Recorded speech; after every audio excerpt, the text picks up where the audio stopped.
Well, it is 8 p.m. that July, the year 2019 on Wednesday. Well, what a very good evening and of course a warm welcome at PTV News Center at Kenya's capital, Nairobi.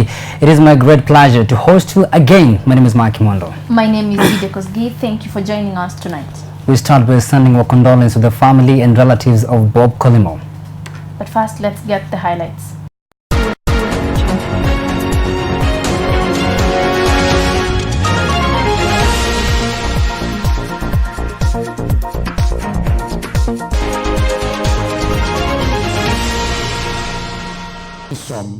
Salute the government and the people of Burundi for their unqualifiable effort. They've got the reason to smile. Burundi celebrates their country's 57th independence anniversary.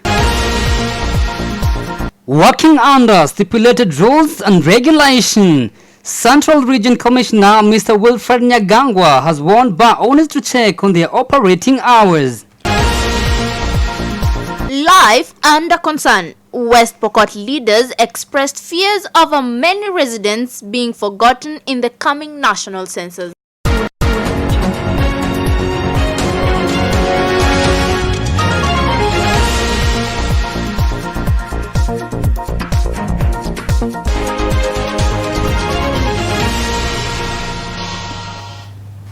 Well, tonight, you can as well join our conversation at PTV News Center being the hashtag. West Pokot leaders have expressed fears over many residents in the county who risk being left out in the coming national census after many have migrated to the neighboring country Uganda in search of water, food and pasture as well. The leaders said that failure of residents who are nomads to be counted could affect the country's fund allocation based on population. Navinya Kio opened our broadcast with that report. West Pokot leaders have expressed fears as residents risk missing in the August census after they have migrated to their neighboring country in search of food, water and pasture. Leaders said that failure of residents who are nomads to be counted could affect the county fund allocation based on population. Area Senator Mr. Samuel Pogisio and Kacheliba MP Mark Lumanukol called residents to come back home to get counted for the county to get the lion's share in the county allocation. Rudi wakati wa kuhesabiwa. Ubaya ni ya kwamba wote hawataweza kurudi, lakini wale ambao watarudi hao ndio tutawahesabu, na natumai kwamba watatusikiza. Wenye wanakuja wiki ya kwanza wakuja alafu warudi kwa kazi ile ya huko alafu wengine wakuje hivyo mpaka tumalize kwa hesabu. Natumai tutawahesabu. This time hesabu ya West Pokot kwa ya juu. Navinya Kio reporting for PTV.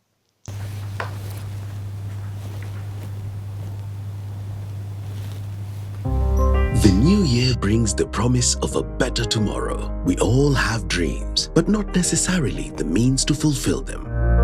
Pendeza Weaving Group is a community help group that came together to improve livelihoods in their community. We had a life of hopelessness. Kwenda hospitali nikapimwa nikapatikana niko positive. Sasa nika lose hope in life. Nilikuwa kwenye nyumba kadogo. Ikija mvua unalowana wote mumu kwenye nyumba. Inspired by their story, Safaricom partnered with Pendeza to create opportunities for even more weavers. Safaricom imetuletea maendeleo. Sasa hii kazi ndiyo inanifunza. Kibinafsi mimi imenisaidia. Watoto wangu wanaweza kuvaa. We no longer beg. We no longer look like a burden to the community. And in the spirit of Twaweza, we are calling you to share your community's dreams so that we can help bring them to life. Simply fill in an application form available at all Safaricom shops by 30th January 2019.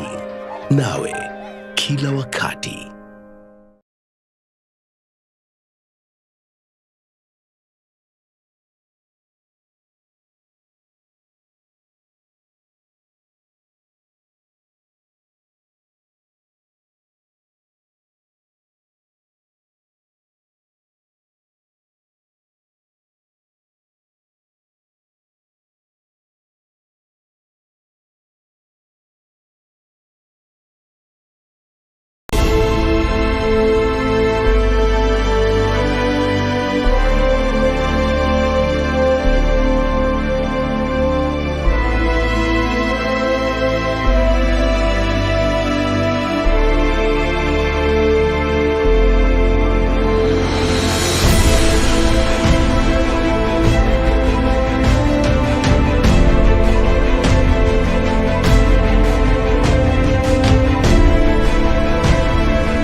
is 8 p.m. that July, the year 2019, on Wednesday.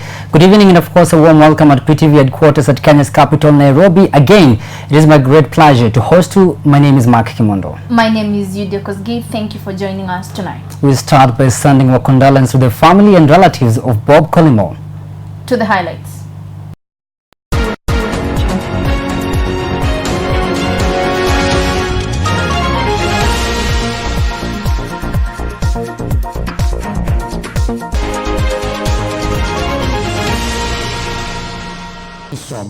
Salute the government and the people of Burundi for their unqualifiable effort. They've got the reason to smile. Burundi celebrates their country's 57th independence anniversary.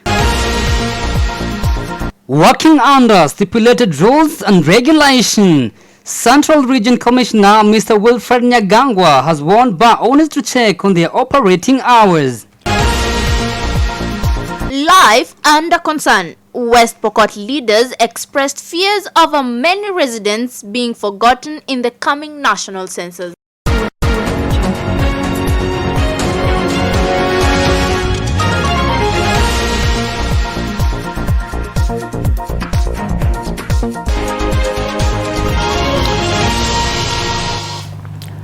Well, you can as well join our conversation at PTV News Center, being the hashtag tonight. Well, West Pokot leaders have expressed fears of many residents in the county who risk being left out in the coming national census after many have migrated to the neighboring country, Uganda, in search of water, food and pasture as well. The leaders say that failure of residents who are nomads to be counted could affect the county's fund allocation based on population. Navinya Kio opens our broadcast to that report. West Pokot leaders have expressed fears as residents risk missing in the August census after they have migrated to their neighboring country in search of food, water and pasture. Leaders said that failure of residents who are nomads to be counted could affect their county fund allocation based on population. Area Senator Mr. Samuel Pogisio and Kacheliba MP Mark Lumanu called residents to come back home to get counted for the county to get a lion's share in the county allocation. Rudi wakati wa kuhesabiwa. Ubaya ni ya kwamba wote hawataweza kurudi, lakini wale ambao watarudi hao ndio tutawahesabu, na natumai kwamba watatusikiza. Wenye wanakuja wiki ya kwanza wakuja, alafu warudi kwa kazi ile ya huko, alafu wengine wakuje hivyo mpaka tumalize kwa hesabu. Natumai tutawahesabu this time, hesabu ya West Pokot kwa ya juu. Navinya Kio reporting for PTV. Deputy President William Ruto has said the government is committed to the provision of universal health care in Kenya. This is during a talk with university students under the umbrella Help Wangari Walk Again. He said the initiative, which has a pillar in the Big Four agenda, will shield the vulnerable in the society. Margaret Mboy has the very latest. Will it pay if Ruto backs Uhuru's Big Four agenda? This comes in as the Deputy President William Ruto met a group of university students under the umbrella Help Wangari Walk Again, a drive that seeks to raise funds for medical support for Epharas Wangari, a JKUAT learner who had an accident in 2017. He spoke today at his Harambee House Annex office, where he said that the initiative, which is a pillar in the Big Four agenda, will shield the vulnerable in the society. I think while we are there, it's also important that you people working so that Wangari can get medical attention is a big statement about our Big Four. That healthcare is a major issue when it comes to the well-being of society. The compassionate and kind-hearted Deputy President Dr. Ruto says that the spirit of giving and helping others in the society is a natural call from human beings. He also added that, and I quote, "When you can't do something, do it with all your energy. Giving is not a function of having," end of quote. The spirit of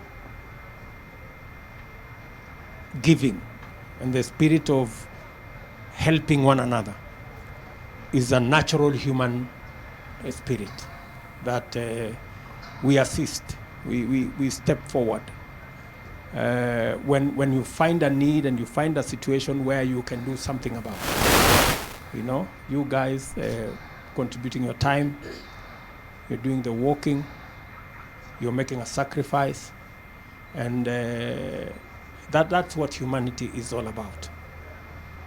It's not that you are good at walking. It's not that you are good at walking. It is also not that you are idle. You're making a sacrifice because you want to do something for a fellow citizen.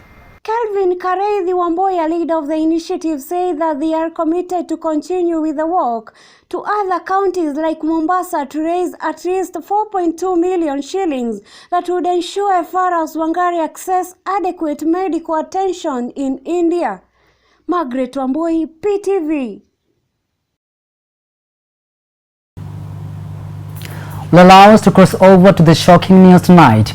Well, students of Machakos Boys High School were sent home today morning following a night fire that has consumed one wing of dormitory there. Education officer visited the school and ordered the students to vacate the premises to allow investigations to be carried out. Let's have a look.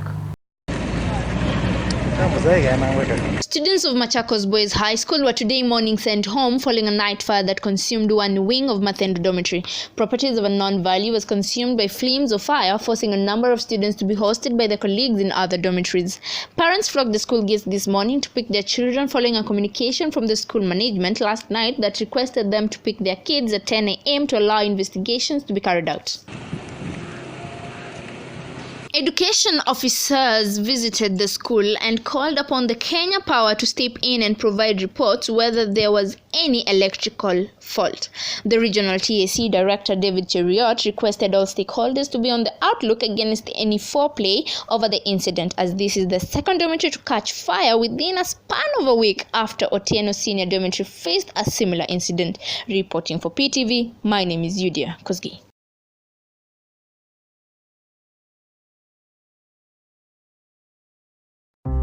The new year brings the promise of a better tomorrow. We all have dreams, but not necessarily the means to fulfill them. Pendeza Weaving Group is a community help group that came together to improve livelihoods in their community. We had a life of hopelessness. Kwenda hospitali nikapimwa nikapatikana niko positive. Sasa nika lose hope in life. Nilikuwa kwenye nyumba kadogo. Ikija mvua, unalowana wote mumu kwenye nyumba. Inspired by their story, Safaricom partnered with Pendeza to create opportunities for even more weavers. Safaricom imetuletea maendeleo. Sasa hii kazi ndiyo inanitunza. Kibinafsi mimi imenisaidia. Watoto wangu wanaweza kuvaa. We no longer beg. We no longer look like a burden to the community. And in the spirit of Twaweza, we are calling you to share your community's dreams so that we can help bring them to life. Simply fill in an application form available at all Safaricom shops by 30th January 2019. Nawe, kila wakati. Well, thank you very much, of course, for joining with PTV News Center. Welcome back. Burundi states today is celebrating the 57th independent anniversary after getting independence from Belgium on 1st July 1922. Well, the celebration held at AMISOM Force headquarters in Mogadishu were officiated by Ambassador Francisco Madeira, the special representative of the Chairperson African Union Commission for Somalia. Pretty Pendo has more. Burundian troops serving under the African Mission in Somalia on Monday held a ceremony in Mogadishu to mark their country's 57th independence anniversary.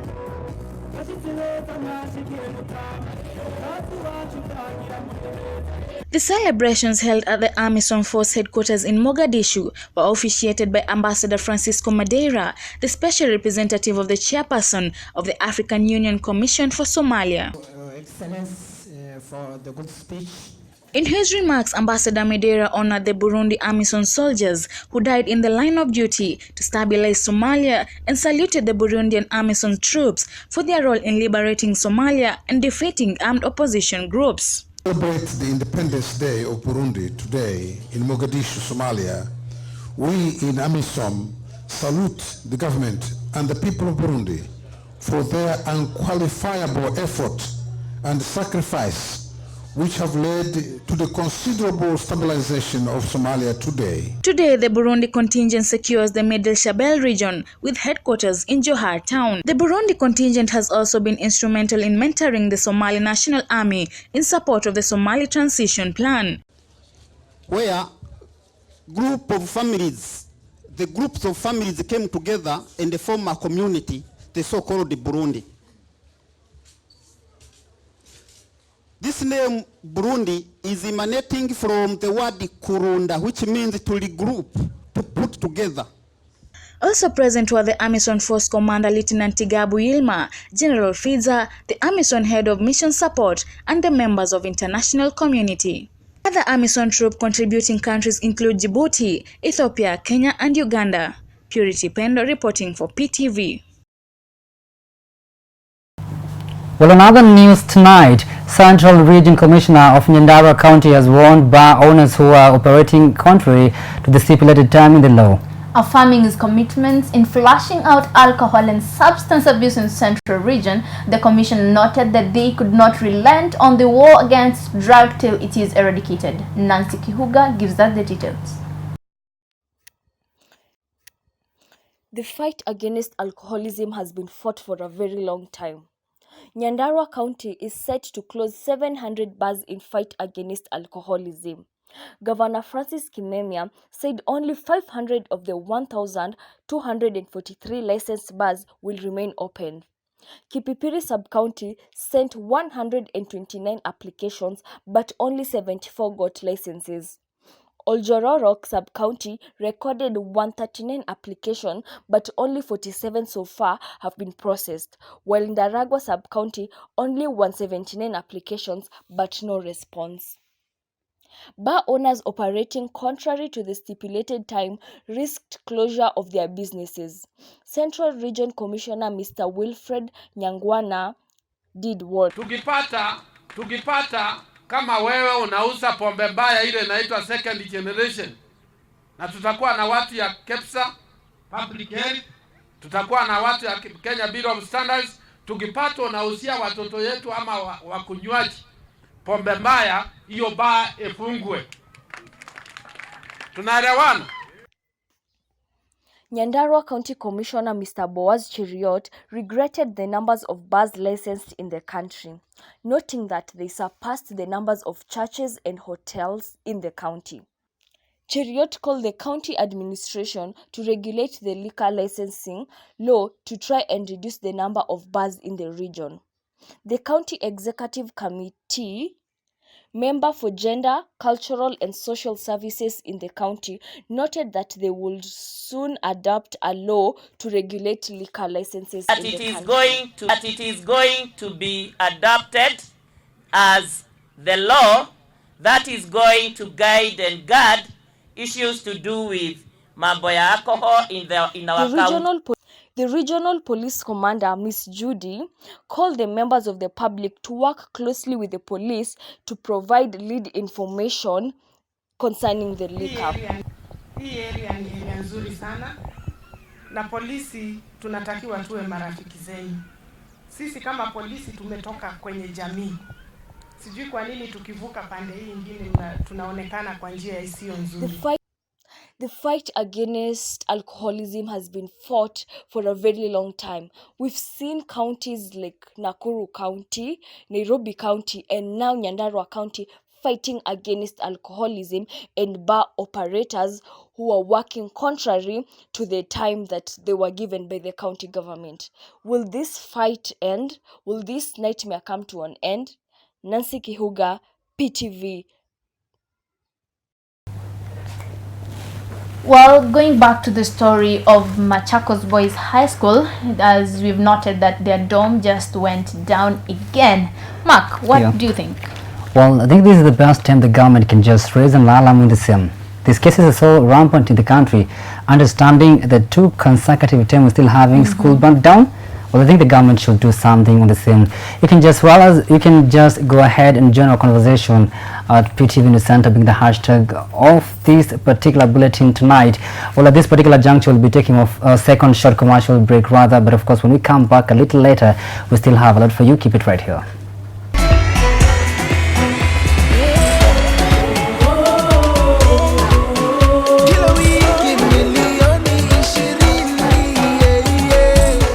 Shabiki Jackpot Mbao ya kupa fursa ya kushinda shilingi milioni 20 kila wiki. Cheza sasa. M-Pesa 20 bob kwa nambari 290063, account number SJM#auto kwa walio na miaka 18 na juu pekee. Sheria na masharti kutumika. Shabiki Jackpot Mbao, ni zamu yako. The new year brings the promise of a better tomorrow. We all have dreams, but not necessarily the means to fulfill them. Pendeza Weaving Group is a community help group that came together to improve livelihoods in their community. We had a life of hopelessness. Kwenda hospitali nikapimwa nikapatikana niko positive. Sasa nika lose hope in life. Nilikuwa kwenye nyumba kadogo. Ikija mvua unalowana wote mumu kwenye nyumba. Inspired by their story, Safaricom partnered with Pendeza to create opportunities for even more weavers. Safaricom imetuletea maendeleo. Sasa hii kazi ndiyo inanitunza. Kibinafsi mimi imenisaidia. Watoto wangu wanaweza kuvaa. We no longer beg. We no longer look like a burden to the community. And in the spirit of Twaweza, we are calling you to share your community's dreams so that we can help bring them to life. Simply fill in an application form available at all Safaricom shops by 30th January 2019. Nawe, kila wakati. Welcome back. Kenya will partner with South Sudan to exchange electricity with gas in the coming 2 years. Well, under the deal, Kenya will supply electricity generated from geothermal, while South Sudan, on its part, will serve gas from its oil fields. Charles Kosgei now reports.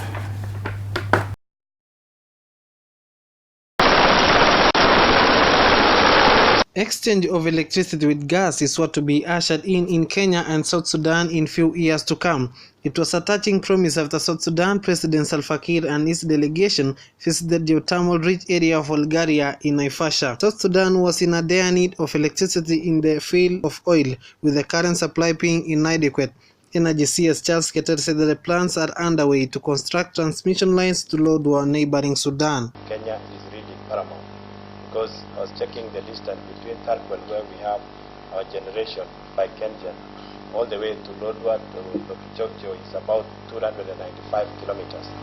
Therefore, you can see less than 300 kilometers we are the border. Therefore, this is where we can collaborate, so that as we work on geothermal development in South Sudan, you have plenty of gas, and we are looking for gas so that we can exchange, we can go into the power grid. Instead of burning the gas, we are looking for, so that we can develop our industrial park. Unforgetful conclusion from Kenyan CEO Rebecca Miano, who said that South Sudan had capabilities in producing 400 megawatts of geothermal power as per proven studies, adding that Kenya was ready to support its neighbor. Charles Kosgei, PTV. Well, thank you very much. We've come to the end of our bulletin tonight. It has been a special journey.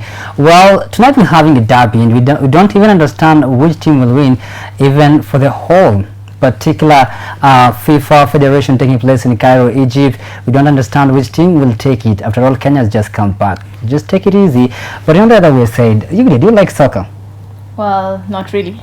You don't like soccer. Okay, let me just put it this. How many kilometers can you run per hour? I understand you come from Nandi. I can try a little, but maybe... Motivated by music? One, yeah. That's okay. Well, thank you very much, of course, for keeping in touch. Next time, my name is Maki Mondo. My name is Jude Kosgei. Have a blessed night.